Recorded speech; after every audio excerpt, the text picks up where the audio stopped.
Good morning, students. We are reading lesson first of history from the beginning of time. And today we have to read from page number 25, last paragraph. And this is the last video of this lesson. Epilogue.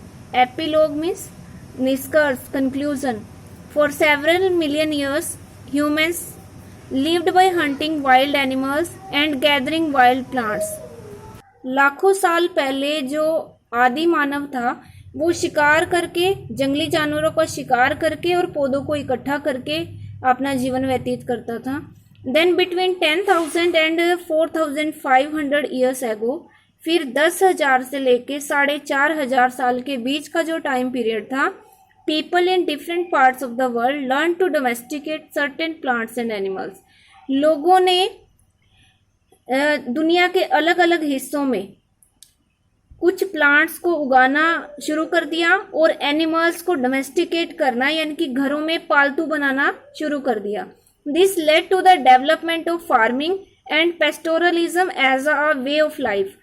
और इस चीज ने खेती को बढ़ावा दिया और pastoralism होता है पशुचारण, पशुचारण को बढ़ावा दिया जीवन के एक तरीके के रूप में. The shift from foraging to farming. Foraging होता है भोजन की तलाश, और भोजन की तलाश से खेती के रूप में शिफ्ट हो जाना, परिवर्तित हो जाना, was a major turning point in human history. यह मानव के इतिहास में एक महत्वपूर्ण मोड़ था. Why did this change take place at this point of time. और इस समय ये जो बदलाव था वो क्यों हुआ. The last ice age came to an end about 13,000 years ago. अंतिम जो हिम युग था, बर्फ का जो टाइम पीरियड था, वो 13,000 साल पहले खत्म हो गया. And with that warmer waiter conditions prevailed.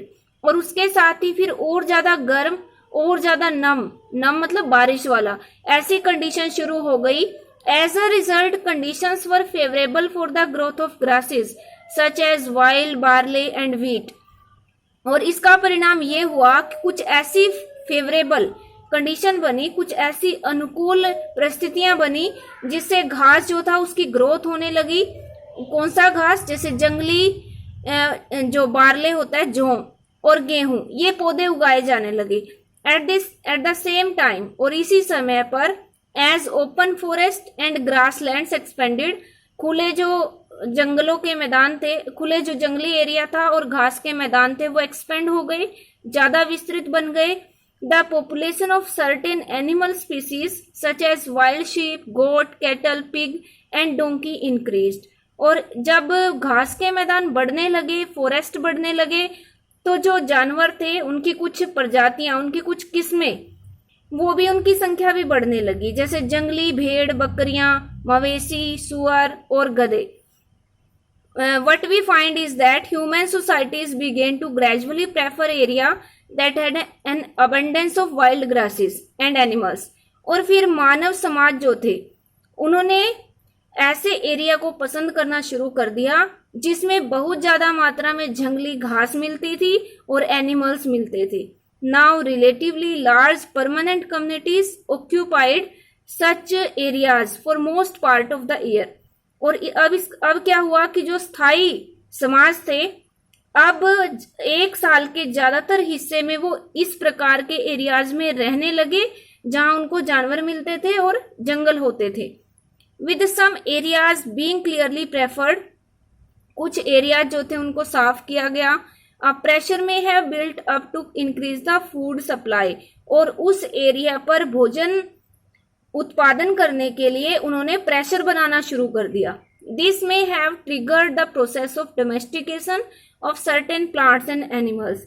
और इसी वे से, इसी तरीके से जो कुछ पौधे थे उनको उगाया जाने लगा और एनिमल्स को डोमेस्टिकेट किया जाने लगा, घरों में उनको पालतू बनाया जाने लगा. It is likely that a combination of factors. और इससे कुछ ऐसे कारक एक जगह मिल गए विच इंक्लूडेड, इसमें शामिल थे क्लाइमेट चेंज, जलवायु परिवर्तन, पॉपुलेशन प्रेशर, जनसंख्या का दबाव, a greater reliance on and knowledge of a few species of plants, पौधों की कुछ किस्मों के बारे में ज्ञान और उनके ऊपर निर्भरता, जैसे कि wheat, barley, rice and millet, गेहूं, जौ, चावल और बाजरा।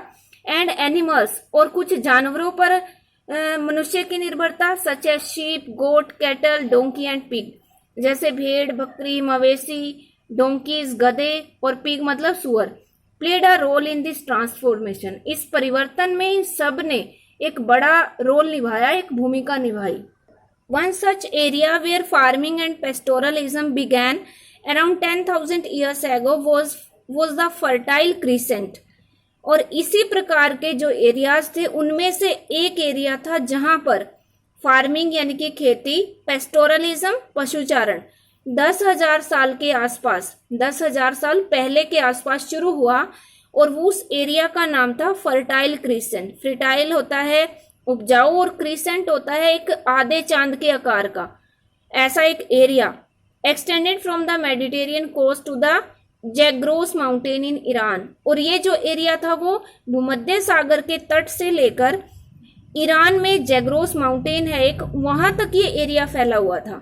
With the introduction of agriculture, कृषि की शुरुआत से, more people began to stay in one place for even longer periods than they had done before. ज्यादातर लोगों ने एक ही जगह पर रहना शुरू कर दिया। पहले तो वो घूमते रहते थे from place to place, one place to another, एक स्थान से दूसरे स्थान पर अब क्या हुआ, वो एक जगह स्थायी बन के रहने लगे। Even longer periods than they had done before, लंबे समय तक जैसा वो पहले करते थे उससे ज्यादा टाइम तक अब वो एक ही जगह पर स्टे करने लगे। Thus permanent houses began to be built of mud bricks and even stone.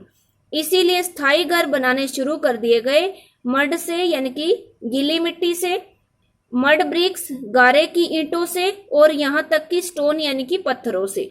These are some of the earliest villages known to archaeologists। और यही कुछ शुरुआती गांव थे जिनके बारे में आर्कियोलॉजिस्ट जानते हैं। Farming and pastoralism led to the introduction of many other changes. कृषि ने और पशुचारण ने बहुत सारे दूसरे बदलावों की शुरुआत की, such as the making of pots, जैसे कि मिट्टी के बर्तन बनाना, in which to store grain and other produce, and to cook food, जिसके 3 मुख्य काम थे। एक तो अनाज को स्टोर करना, दूसरा जो भी प्रोड्यूस निकलती थी खेतों में या जो फॉरेस्ट से उस चीज को संभाल के रखना, एंड टू कुक फूड और भोजन पकाना। इन तीनों के लिए मिट्टी के बर्तन बनाने शुरू किए गए। बिसाइड्स, इसके अलावा new kinds of stone tools came into use. नए प्रकार के पत्थर के औजार यूज होने शुरू हो गए। अदर न्यू टूल्स, कुछ दूसरे नए औजार, सच एज द प्लो, जैसे कि हल, वर यूज्ड इन एग्रीकल्चर, उसका प्रयोग कृषि के लिए किया जाने लगा। ग्रेजुअली, धीरे धीरे, people became familiar with metals, धातुओं से भी लोग परिचित हो गए, such as copper and tin. सबसे पहले कॉपर और टिन को उन्होंने पहचानना शुरू किया।